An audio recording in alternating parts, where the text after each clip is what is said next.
Meus irmãos, a paz do Senhor, para mim é um grande prazer estar aqui mais uma vez com os irmãos. A nossa finalidade aqui é compartilhar um pouco da palavra do Senhor, nosso Deus, e a nossa tão amada editora CPAD para esse segundo trimestre do ano de 2025, preparou essa obra preciosa para estarmos falando sobre o Verbo que se fez carne. E hoje chegamos aqui na lição de número 4 com esse assunto de grande relevância: Jesus, o pão da vida. Quero ler com os irmãos aqui no texto áureo o Evangelho segundo escreveu João, capítulo 6, versículo 48. Nos diz assim o texto sagrado: eu sou o pão da vida. Jesus aqui faz uma afirmação e essa afirmação é uma verdade eterna. Jesus é o único que pode nos fazer plenamente satisfeito. Lembro que Deus, no princípio, criou um jardim e pôs o nome desse jardim de Éden. A palavra Éden, no hebraico, tem por definição lugar de delícias. O cenário era paradisíaco e Deus, então, ali, o Deus que não tem necessidade, porque é autossuficiente, não há nada fora de Deus que Deus precise. Ele ali formou do pó da terra o homem e soprou nas suas narinas o fôlego de vida, e o homem tornou-se alma vivente. O próprio Deus, percebendo que não era bom que o nosso papai Adão estivesse só, deu um sono pesado no nosso papai Adão e abriu o seu lado, tirou uma das suas costelas, cerrou o local e dessa costela ele formou uma mulher e ele mesmo, o próprio Deus, trouxe ao nosso pai.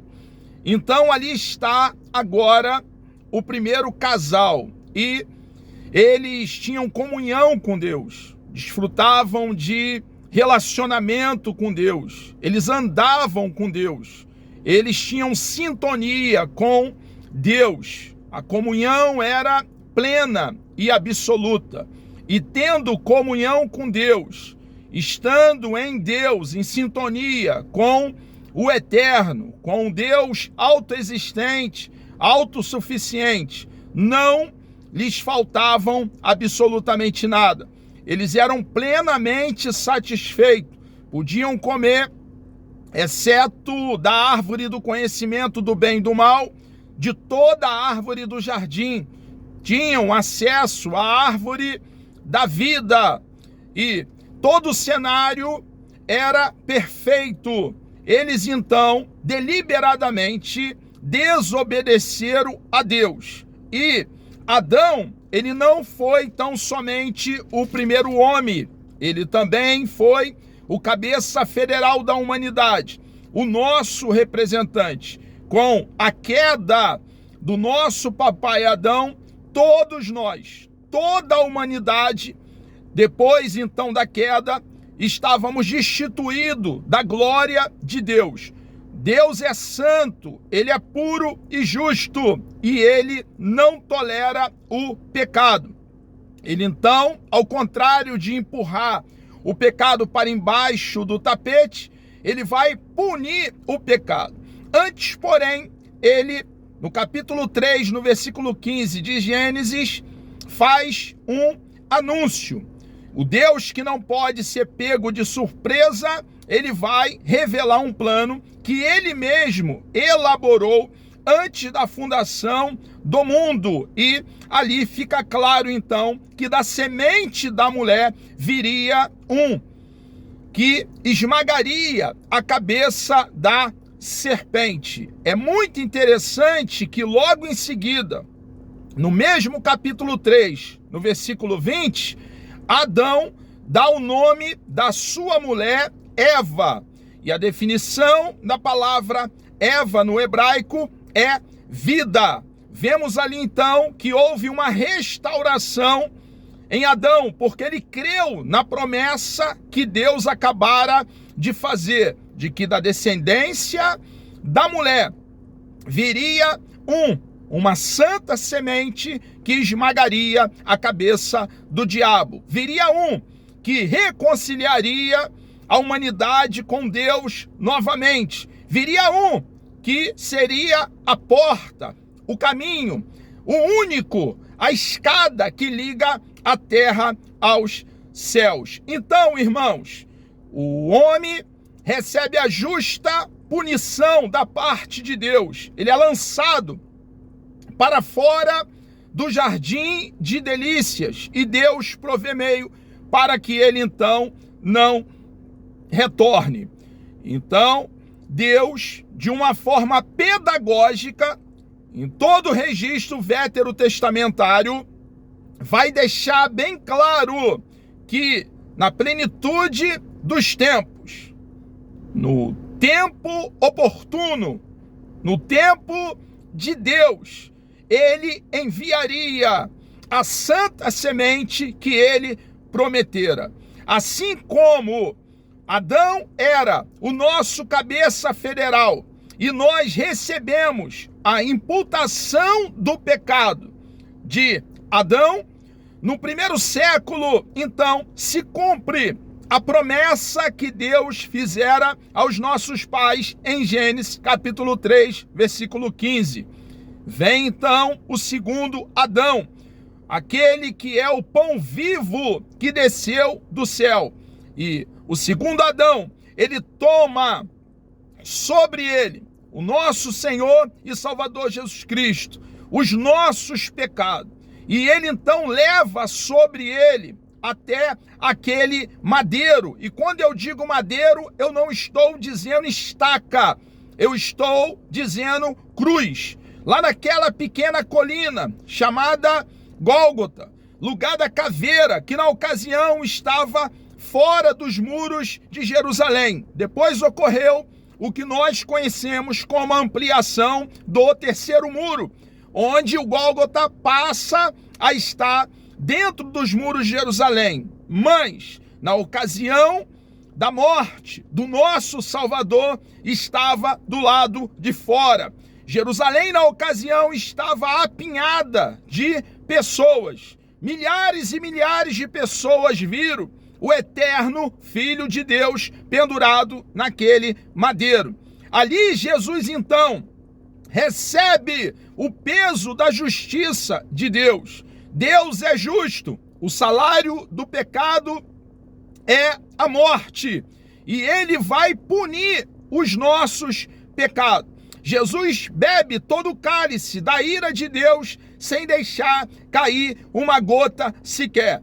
Naquela cruz, Jesus então, ele derrama todo o seu sangue. Não um sangue como o seu e o meu, contaminado pelo pecado, 1000 vezes não, mas o sangue do eterno Filho de Deus, o sangue da santa semente, da segunda pessoa da Santíssima Trindade, sangue puro, carmesim, sem mancha, sem ruga, sem mácula, o sangue libertador, sangue purificador, o sangue da nova aliança, que fala mais alto do que o sangue de Abel. Então, quando nós cremos em Cristo de todo o coração, a justiça de Cristo nos é então imputada. E nós que estávamos longe de Deus, nós que éramos inimigos de Deus, estávamos debaixo da sua ira. Agora, quando cremos em Cristo de todo o coração, desfrutamos de paz com Deus, temos comunhão com Deus, sintonia, andamos com Deus como Enoque e como Noé. Jesus, então, ele torna Deus favorável a nós. E quando cremos em Cristo de todo o coração, arraigado, fundamentado e plantado no nosso Senhor e Salvador Jesus Cristo, tendo Ele como o pão da vida, somos plenamente satisfeitos. Meu irmão, é claro que nós, cristãos, aqui estamos como forasteiro no planeta Terra em uma peregrinação. E aqui temos muitas necessidades, mas tendo Jesus como nosso Senhor e Salvador, aquele que governa, aquele que norteia a nossa vida, aquele que nos alimenta, nos dando vida eterna, Ele, a reboque, trabalha em todas as áreas da nossa vida. O Evangelho fala da pessoa bendita, do nosso Senhor e Salvador Jesus Cristo e da sua preciosa e grandiosa obra. O Evangelho é a tônica da nossa fé, é o cerne, é a espinha dorsal da nossa fé. Jesus, depois de ter passado 3 anos a 3 anos e meio, ensinando, doutrinando, orientando os seus discípulos, ele deu uma ordem, e essa ordem é para todos os seus discípulos, todos nós que cremos em Cristo de todo o coração. A ordem foi: ide por todo mundo.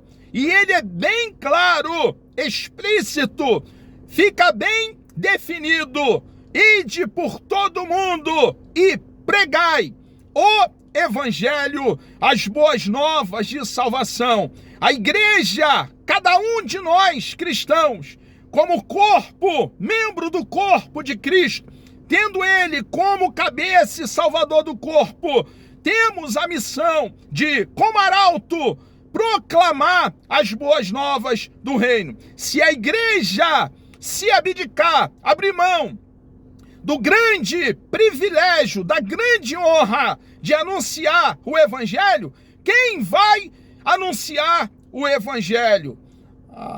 Nossa incumbência é, então, anunciar a todos os moradores do planeta Terra que Jesus é o pão da vida. Chegamos aqui ao término de mais uma pré-aula. Que Deus grandemente vos abençoe, Deus me dando vida até lá, querendo o nosso amado e bondoso Deus. Na próxima lição, na de número 5, iremos falar sobre a verdade que liberta. Vamos orar? Deus amado, nós louvamos o teu nome, porque tu és grande, tu és vivo, tu és aquele que nos alimenta e nos faz plenamente satisfeito. Obrigado, Jesus, pela tua grande obra preciosa em ter nos comprado, nos tirado do mercado de escravo, nos lavado, nos purificado, nos ferido com o Evangelho que fala do Senhor e da tua obra. E aqui estamos, ó Pai, para dar continuidade, meu Senhor, anunciando com temor e verdade a tua palavra. Entregamos nossas vidas nas tuas mãos, a vida de todos aqueles que estarão participando de mais essa pré-aula. Te louvo, ó Pai, por esse dia, ó Deus amado, que se inicia. Quantos pedidos de oração até aqui mesmo no YouTube, meu Senhor. Nós cremos, ó Pai, na atualidade dos dons espirituais. Cremos no batismo com o Espírito Santo, com a evidência inicial do falar em línguas. Cremos, ó Pai, que o Senhor não mudou. Teu poder é o mesmo, ó Pai, e nós lhe clamamos, por favor, meu Deus, faça milagre na vida do teu povo, da tua igreja. Aviva-nos, ó Pai, aquece o nosso coração, inflama a nossa alma, meu Senhor, para que possamos, como arauto, disseminar, difundir a tua palavra. Entregamos nossas vidas nas tuas mãos e assim oramos, ó Pai, aguardando em ti a resposta em nome de Jesus.